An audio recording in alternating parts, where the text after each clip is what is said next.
Bulletin में सबसे पहले बात करेंगे झारखंड के बजट की। आज हेमंत सोरेन सरकार ने अपनी दूसरी पारी का पहला बजट सदन में पेश कर दिया है।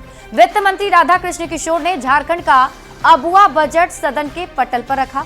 बजट में सरकार का फोकस कल्याणकारी योजनाओं और ग्रामीण क्षेत्रों के विकास पर रहा। वित्त वर्ष 1,45,400 करोड़ रुपए का बजट पेश किया गया।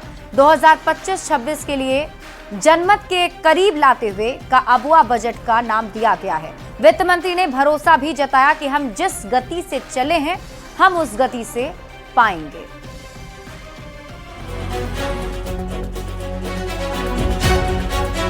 झारखंड के वित्त मंत्री राधाकृष्ण किशोर ने सोमवार को विधानसभा में अबुआ बजट को पेश किया। पारंपरिक वेशभूषा वाले अंदाज में वित्त मंत्री ने पटल पर न सिर्फ बजट को रखा बल्कि ये साफ कर दिया कि झारखंड में हेमंत सरकार का विजन क्या है। सरकार में आने से पहले सीएम हेमंत ने महिलाओं से जो वादा किया था उसे हेमंत 2.0 के पहले बजट में पूरा किया और मैया सम्मान योजना के लिए 13,363 करोड़ 35 लाख रुपए का आवंटन किया, जिसके जरिए 58 लाख महिलाओं को हर महीने 2,500 रुपए दिए जाएंगे। झारखंड मुख्यमंत्री मैया सम्मान योजना के संदर्भ में मैंने सदन में भी बताया कि 13,025-26 में 13,363 करोड़ 35 लाख रुपए का बजट ही बंद किया गया है। वित्त मंत्री राधाकृष्ण किशोर ने झारखंड में कुल 1,45,400 करोड़ रुपए का बजट पेश किया। अबुआ बजट में महिला, शिक्षा, पर्यटन और कृषि पर सरकार का फोकस रहा। सामाजिक सुरक्षा विभाग के लिए 22,023 करोड़ रुपए, शिक्षा विभाग के लिए 15,198 करोड़, उच्च और तकनीकी शिक्षा के लिए 2,409 करोड़ रुपए आवंटित किए गए। मुख्यमंत्री हेमंत सोरेन की नेतृत्व वाली सरकार झारखंड में बिजनेस और मास कम्युनिकेशन स्कूल की स्थापना करेगी। लॉ की पढ़ाई के लिए 5 नए लॉ कॉलेज बनेंगे। बोकारो, गोड्डा में सरकारी इंजीनियरिंग कॉलेज खुलेंगे। रांची, खूंटी और जमशेदपुर में इंजीनियरिंग कॉलेज बनाए जाएंगे। साथ ही साथ गुमला, साहिबगंज, गिरिडीह में इंजीनियरिंग कॉलेज का तोहफा मिलेगा। बड़ी बात है कि जमशेदपुर, गुमला और साहिबगंज में नई यूनिवर्सिटी बनेगी। लगातार दूसरी बार सरकार में आए सीएम हेमंत सोरेन ने झारखंड के लिए बजट में खजाने को खोलकर रख दिया। स्वास्थ्य विभाग के लिए 7,470 करोड़, पर्यटन विभाग के लिए 336 करोड़, सड़क निर्माण के लिए 5,900 करोड़, शहरी विकास और आवास विभाग के लिए 3,577 करोड़, ऊर्जा विभाग के लिए 9,894 करोड़, उद्योग विभाग के लिए 486 करोड़, भवन निर्माण विभाग के लिए 861 करोड़, ग्रामीण विकास के लिए 9,841 करोड़ और नागर विमानन के लिए 115 करोड़ रुपए का बजट पेश किया गया। हेमंत सरकार इस बजट को सपनों का बजट बता रही है, जिससे झारखंड में विकास की बहार आएगी। देखना होगा कि सरकार इनमें से कितने वादों को पूरा कर पाती है। रांची संवाददाता संजय सिन्हा और निरंजन के साथ ब्यूरो रिपोर्ट, न्यूज़ 18। वहीं झारखंड सरकार का बजट सत्ता पक्ष के साथ साथ विपक्ष के बीच भी चर्चा का विषय बना हुआ है। झारखंड के बजट में मैया योजना के लिए 13,000 करोड़ से ज्यादा की राशि ने दूसरे विभागों की राशि को दिलचस्प बना दिया है। बजट पेश होने के बाद से ही सियासत तेज हो गई है। सुनिए सत्ता पक्ष और विपक्ष का इस बजट को लेकर क्या कहना है। देखने में बहुत बड़ा लग रहा है, भीतर में खोखला है। सरकार ने कहा ये अबुआ बजट है, वो सब अधूरा है। महिलाओं के लिए जो कहाँ आपका ग्रीन राशन कार्ड का जिक्र तक नहीं है। सामान्यतः जितना मैंने सुना, जितना मैंने कुछ देखा, तो मैं कह सकता हूँ कि बजट बड़ा उबाऊ था। कहीं कोई दिखता नहीं था बेकारी, बेरोजगारी कैसे दूर होगी, ये कहीं दिखाई नहीं पड़ रहा था उस बजट में। यहाँ से गरीबी कैसे मिटेगी, ये कहीं कोई दिख नहीं रहा था उस बजट में। समाज कल्याण में तो बजट बिल्कुल घिसी पिटी सब दिख रहा था। जो उनकी साख बचाने की जो योजना थी, मैया सम्मान योजना, उस पर विशेष फोकस करते हुए दिखे गए हैं। और युवा जो कि सदैव चले जा रहे, इस बजट में भी युवाओं के लिए विशेष कुछ खास नहीं दिखा। तो मेरे हिसाब से बजट का जो मूल रहा वो पूर्व में जिस प्रकार से बजट आते थे, उन बजटों में बड़ी बड़ी बातों का चर्चा परिचर्चा किया जाता था, तो ठीक उसी प्रकार पूर्व की भांति ये बजट है। कुछ नया विशेष देखने को नहीं मिला। वित्त मंत्री जी ने साफ शब्दों में और बहुत अच्छे वित्तीय प्रबंधन का एग्जाम्पल इस बजट के माध्यम से दिया है। कई सारी नई चीजें हुई हैं। झारखंड की महिलाओं और बच्चों के लिए सबसे ज्यादा बजट रखा गया है। पर्यटन पर हमारा फोकस रहेगा, इसको हम लोगों ने प्राथमिकता पे लिया। इंडस्ट्री के लिए हमारा रोड मैप तैयार है और ग्रामीण विकास के लिए जो जिन चीजों को प्राथमिकता पे लेना चाहिए वो भी हम लोगों के सामने है। देखिए, सरकार ने अपनी बजट रखी और आपने देखा कितना संतुलित बजट है, बिना किसी बोझ किसी के ऊपर दिए। इसके बावजूद सरकार अपने कामों को बेहतर तरीके से अंजाम दे पाए। कैपिटल एक्सपेंडिचर भी हमारा काफी बढ़ा है, 9% के लगभग। सोशल सेक्टर में आप देख रहे हैं कि 60-62 करोड़ रुपए सरकार खर्च कर रही है। ये बहुत बड़ी और सबको जोड़ने वाला बजट है।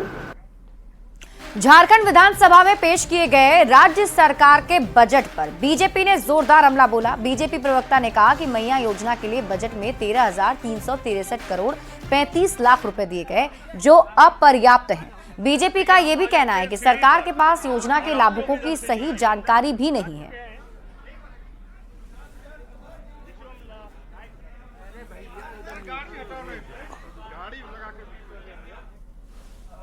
1000 करोड़ रुपए का एलोकेशन भी सरकार ने किया, लेकिन सवाल यह है कि सरकार को संख्या का पता ही नहीं है कि कितने लोग मैया सम्मान योजना के लाभुक हैं। 40 लाख हैं, 50 लाख है, 57 लाख है, 65 लाख है, कितने हैं इनको पता ही नहीं है। मीडिया के माध्यम से और तमाम प्रेस चैनल के माध्यम से जो आंकड़े हमारे पास आते हैं वो 57 लाख के आते हैं, 57 लाख के आते हैं, और 57 लाख को मैया सम्मान योजना देने के लिए 17,000 करोड़ का प्रावधान होना चाहिए। प्रावधान कितना किया है? 13,000 करोड़ का। बजट में प्रस्तावित मैया सम्मान योजना की राशि और लाभुकों की कुल संख्या एक विरोधाभास पैदा कर रही है। अर्थशास्त्री ने बताया कि राज्य में लाभुकों की जितनी संख्या है उसके लिए मैया योजना में तकरीबन 17,000 करोड़ रुपए की राशि प्रस्तावित होनी चाहिए। और आपको बता दें कि ताजा वित्तीय वर्ष में राज्य सरकार ने मैया सम्मान योजना के लिए सिर्फ 13,363 करोड़ की राशि का प्रावधान किया है। इस बार के बजट में सरकार ने 13,363.65 करोड़ मैया सम्मान योजना के लिए निर्धारित किया है, लेकिन अभी वर्तमान में देखें तो मैया सम्मान योजना में कुल 58 लाख लोग बेनिफिशियरी हैं, लाभुक हैं, और इन सभी को अगर 2,500 रुपये पर महीने दिया जाए तो ये राशि लगभग 17,400 करोड़ रुपए होनी चाहिए। बीच में वेरिफिकेशन का प्रोसेस चल रहा था और उस वेरिफिकेशन के प्रोसेस में ऐसा पाया गया कि कुछ लाख लोग उसमें गलत तरीके से लाभ उठा रहे थे। अगर उन सबको हटा भी दें तो भी ऐसा लगता है कि मैया सम्मान योजना में जो राशि दी गई है वो कम है, क्योंकि अगर 50 लाख लोग भी लाभुक हुए तो मैया सम्मान योजना के लिए कम से कम 15,000 करोड़ रुपए का प्रावधान इस बजट में किया जाना जरूरी था। बढ़ते आगे, रमजान में छुट्टी का मामला उठाकर बीजेपी सांसद निशिकांत दुबे ने झारखंड की राजनीति को गरमा दिया और अब एक बार फिर से निशिकांत दुबे ने झारखंड को इस्लामिक राज्य बताकर हेमंत सरकार पर बड़ा हमला बोला है। बांग्लादेशी घुसपैठ पर क्यों भड़के हैं निशिकांत दुबे और क्या है झारखंड में बदलती डेमोग्राफी की सच्चाई, ये रिपोर्ट देखिए।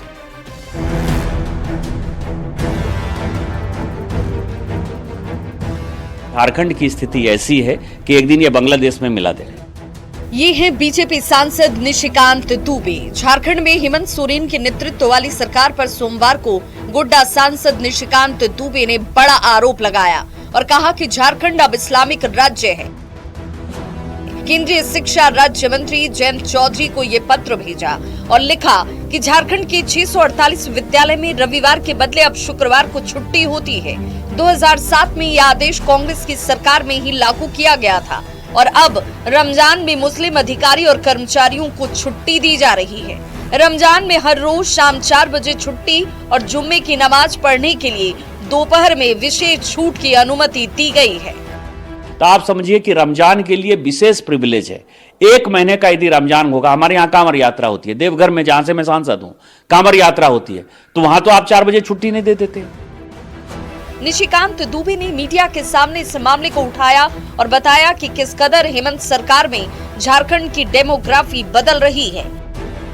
संथाल परगना का आंकड़ा पेश किया और बताया कि पहले संथाल में आदिवासियों की आबादी 45% थी, जो अब मात्र 28% ही रह गई है, यानी 17% आदिवासी कम हो गए, जबकि संथाल में मुसलमानों की आबादी जो मात्र 9% थी, अब 24% हो चुकी है, यानी 15% मुसलमान बढ़ गए हैं। इस्लामिक राष्ट्र बनाकर लूटने का जो एक बड़ा सौदा है, ये झारखंड सरकार कर रही है। निशिकांत का दावा है कि झारखंड से आदिवासी विलुप्त हो रहे हैं और बांग्लादेशी घुसपैठिए बढ़ते जा रहे हैं। केंद्र सरकार को हस्तक्षेप करना चाहिए, वरना वो दिन अब दूर नहीं जब झारखंड का विलय बांग्लादेश में हो जाएगा। निशिकांत के इस आरोप के बाद सत्ता पक्ष और विपक्ष में जुबानी जंग भी तेज हो गई है। प्रदूषित मानसिकता के लोग का काम यही होता है कि सामाजिक संरचना को प्रदूषित किया जाए। निशिकांत दुबे आदरणीय सांसद महोदय और पूरी भारतीय जनता पार्टी धर्म की राजनीति को अपने एजेंडे की तहत प्रचारित करना चाहते हैं। वास्तविकता यही है कि जब तक राज्य सरकार चीजों को गंभीरता पूर्वक नहीं लेगा और इस चीज को एक्नॉलेज नहीं करेगा कि ये समस्या है, तो इस तरह का सिचुएशन और बढ़ेगा। झारखंड में बांग्लादेशी घुसपैठ के मुद्दे पर सियासत गर्मा चुकी है। एक बार फिर इस मामले ने अब जोर पकड़ लिया है। अब इस पर देखना होगा कि सियासत आगे क्या रंग लेती है। रांची संवाददाता संजय सिन्हा के साथ ब्यूरो रिपोर्ट, न्यूज़ 18। झारखंड के गुमला के रहने वाले 85 मजदूर वापस अपने राज्य लौट चुके हैं, लेकिन भारी मन के साथ, क्योंकि अपने ही भाइयों को लेकर कोई उम्मीद नहीं दिख रही। साथ ही 3 महीने से लाखों का बकाया भी नहीं मिला। भूख और परेशानी को पीछे छोड़कर अब सुकून के साथ परिवार के बीच आ चुके हैं। इन मजदूरों का दर्द बेइंतहा है। इस रिपोर्ट में देखिए।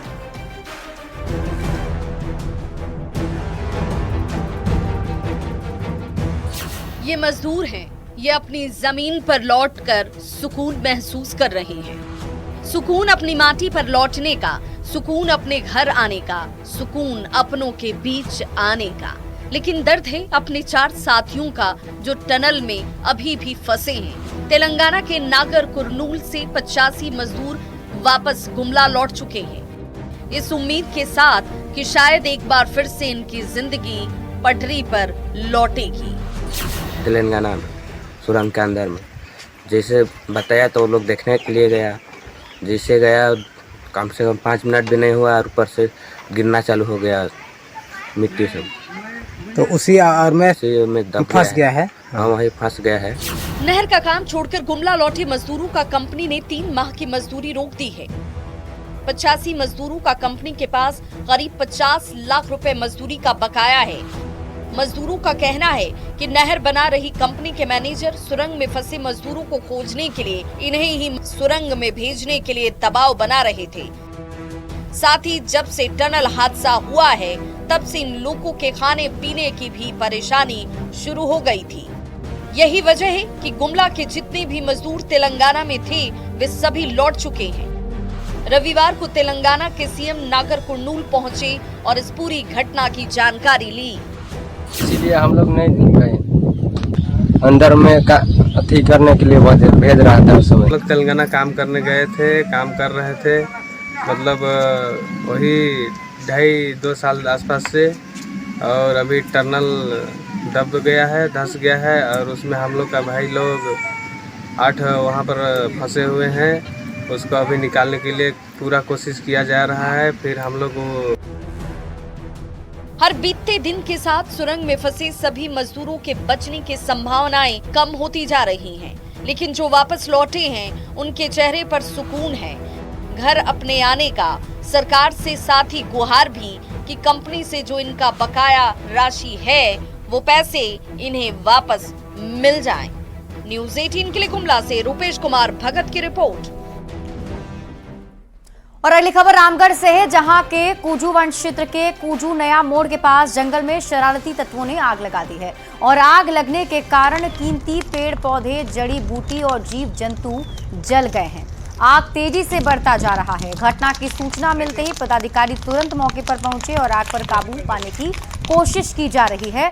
कूजू वन क्षेत्र के रेंजर ने शरारती तत्वों के खिलाफ जल्द कार्रवाई की बात कही।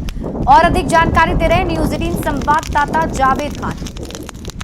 कहना चाहूँगा कि अगर कोई आग लगाते हैं, अगर पकड़े जाते हैं तो उन पर कानूनी कार्रवाई की जाएगी और जैसे ही सूचना मिला हम तुरंत अपना टीम को आग बुझाने के लिए भेज दिया।